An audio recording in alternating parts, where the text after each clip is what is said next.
It's crazy. Crowdfunding is just taken off like mad. It's one of the fastest growing areas for raising funds. And what we've been seeing is in 2013, they think the numbers are going to hit about $5 billion that have been raised in crowdfunding. And that's up about from 2.4 million the prior year. So you can see it's dramatic growth, and it's going to continue like that. I wasn't even sure what it was actually at first. I had to think about it. I'm kind of a visual person. I was thinking about these dances at high school that are being, you know, they're letting kids in there telling them they got to stop doing it. Visually, that was what it was to me. So I actually went out and took a look at it a little bit further, and you know, they're raising money for not-for-profits that way, and they're raising money for businesses, but they're not doing it on an equity base. You know, they're doing it more, if you give us this money, we'll give you a prototype of the product, or we will allow you tickets to an event or something like that. I actually went out to see John Rattensberger, American Made, and he has a crowdfunding site, and on that, I gave him $60, and I'm getting a Hammy the Pig Pez dispenser. It's autographed, by the way, and a shirt. So that's kind of how they've been working so far, but now we have these new rules that come out with the Jobs Act of 2012 where you can actually raise money from crowdfunding and crowdsourcing. So the rules are really a replacement or an option for people to raise money in the traditional sense of raising money through the SEC regulations. The 1933 Act and the 1934 Act, so that tells you how long those rules have been around, and then they've been layered on, and layered on.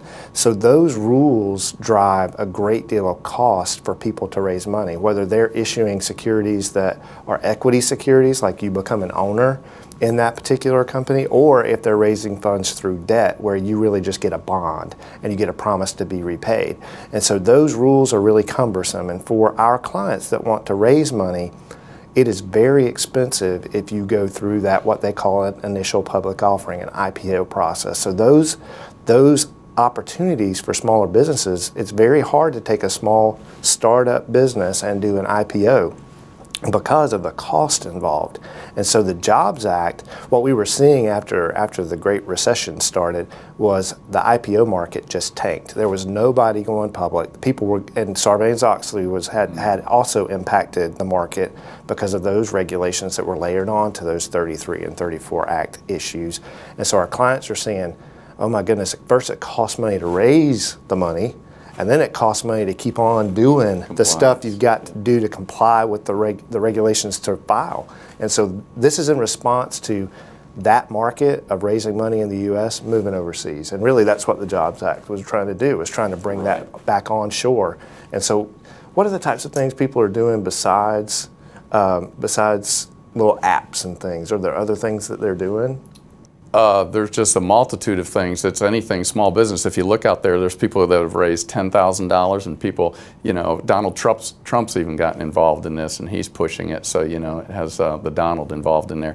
And it's just amazing. I mean, it can be a small, like I said, not-for-profit, or it can be somebody who has a prototype product that they want to try to develop. And but you know, the rules are much less complex, and as you indicated, on our fully compliant registrants, and the amounts are much less too. You can only raise $1 million in any 12-month period, so that's limiting. But that's a lot of money to a small startup. Oftentimes, if you could do that for a number of years, think about it. That can be $5–10 million.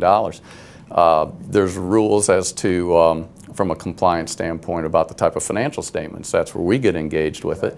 If they're trying to raise just $100,000, you know, it might be tax returns certified by the officer. If it's between 100 and 500, then you're talking about reviewed financial statements. That's our assurance level that we'd give to those. And above 500,000, it's an audit.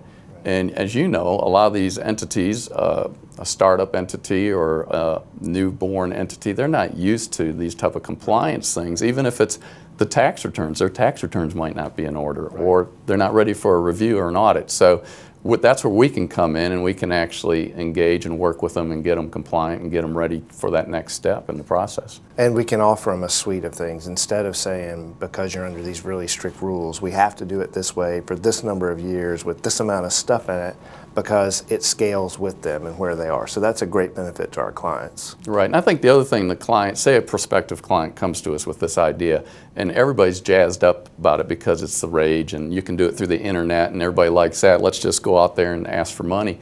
But think about it. Think about the governance, okay?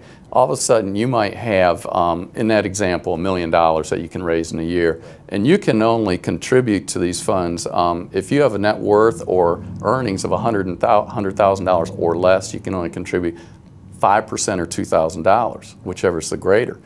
If your income or net worth is above $100,000, it's 10% limited to $100,000.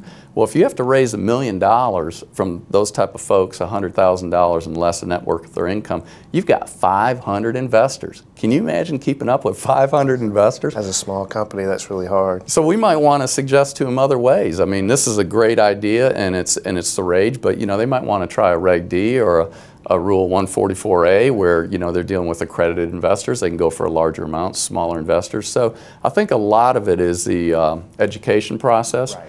And they might not have securities counsel. We'll want to meet with their securities counsel, get them engaged, look at their governance documents. So there's a lot involved in this, actually more than meets the eye.